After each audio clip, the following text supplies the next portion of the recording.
The next thing we're going to add onto our Skele-Pal here, Skele-Pal, is a pretty large bone that's going to go across here, which is going to form what would be like your collarbone. And then it's going to have where your arms can come away from that. And then we're also going to get our ribs on. Now, ribs are super important because that's what protects all of your organs and all your good stuff on the inside that we need to take care of.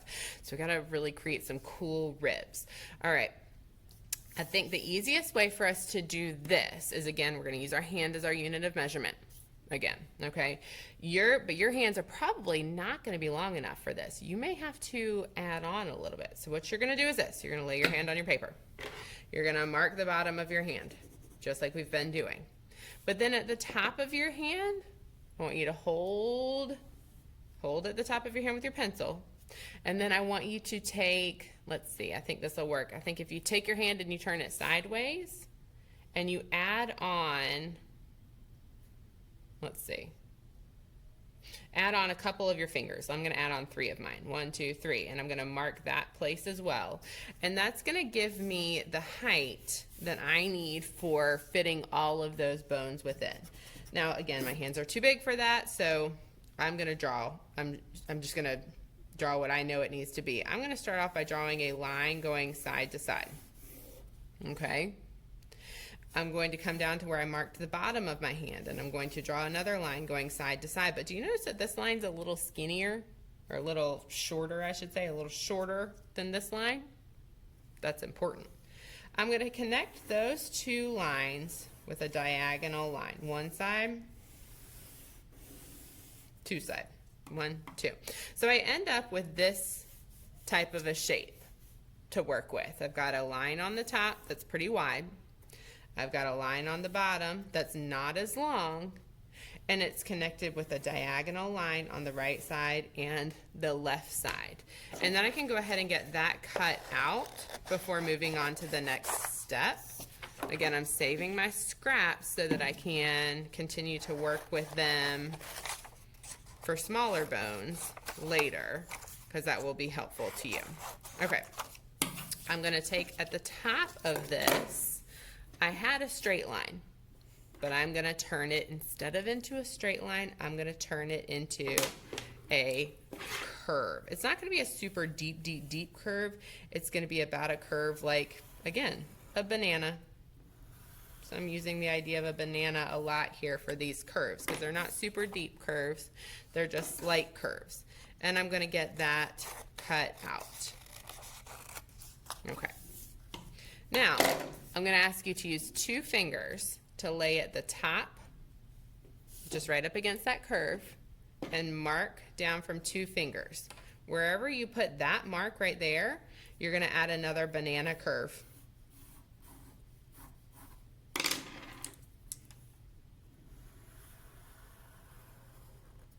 Okay, another just banana curve. Then from here down, I want to add maybe, let's say, 4 more lines, 4 more banana curves going down here. So 1, 2, 3, 4 going down this space. And I'll go ahead and do that with my Sharpie. If it's helpful to you to give yourself some like 4 little dots going down to connect, you can. You don't have to. But somehow I want to add 4 more curved banana lines. And what that's going to do is it's going to give me all the ribs that I need. It's not as many ribs as we really have, but it's going to give me the ribs that I need for my particular Skele-Pal piece of artwork. And I'm going to cut those apart. 1, 2, 3,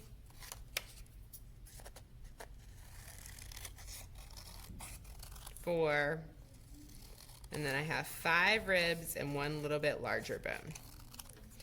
These, I'm going to keep track of them because I need them in this order. I want the biggest one on top, and they get smaller and smaller as they go down.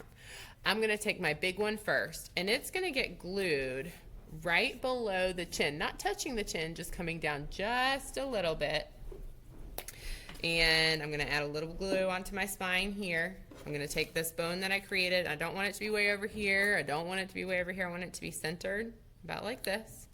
And I'm going to get it glued on. And then I'm going to do the same thing with these. When I glue them on though, I'm going to put little spaces in between them.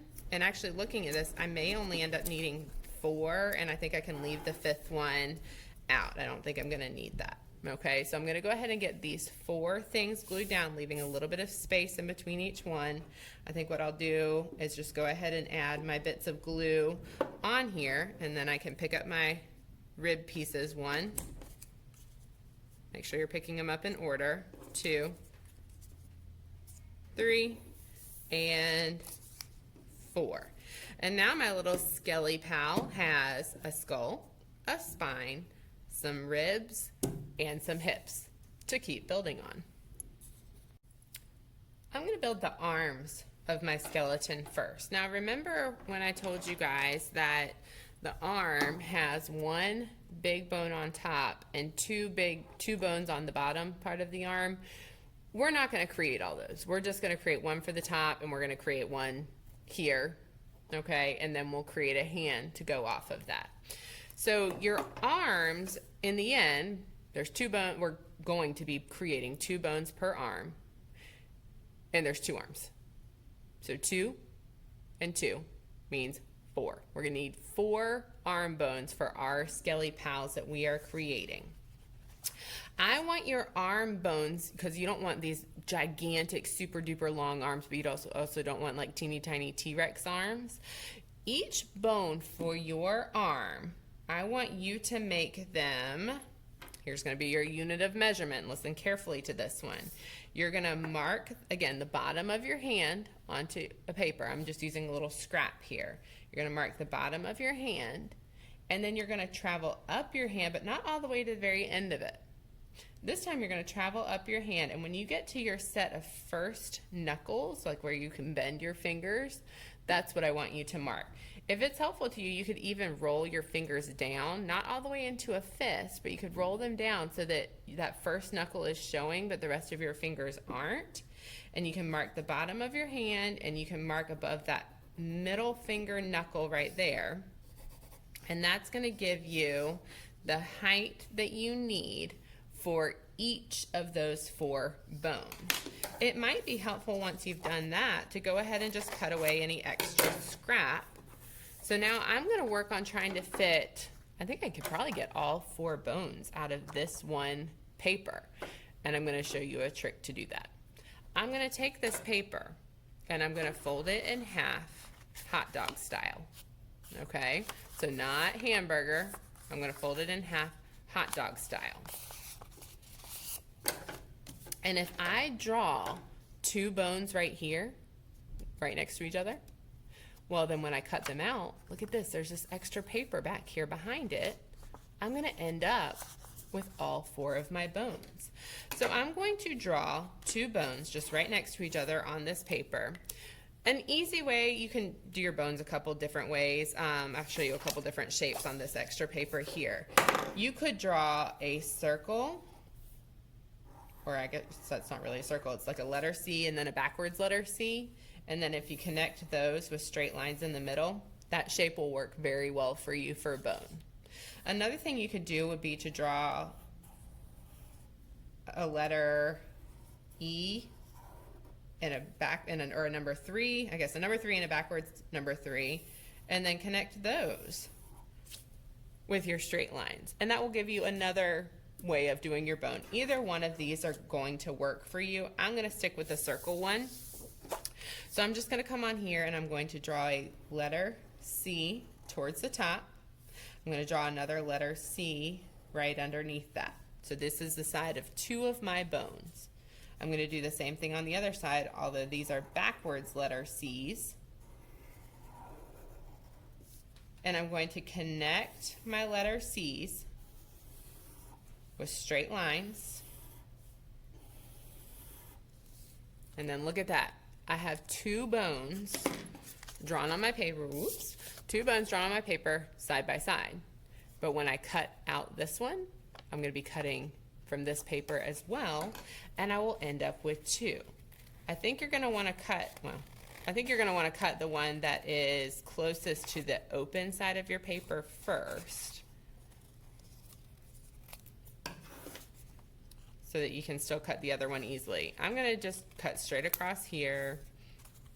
I'll go ahead and cut straight across here, just trying to find ways to make my cutting a little easier. And then I can continue cutting up this little one right here.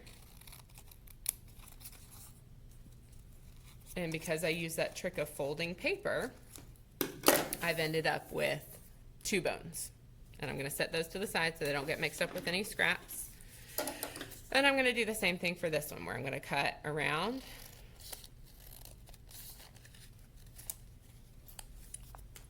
And then I'm going to cut around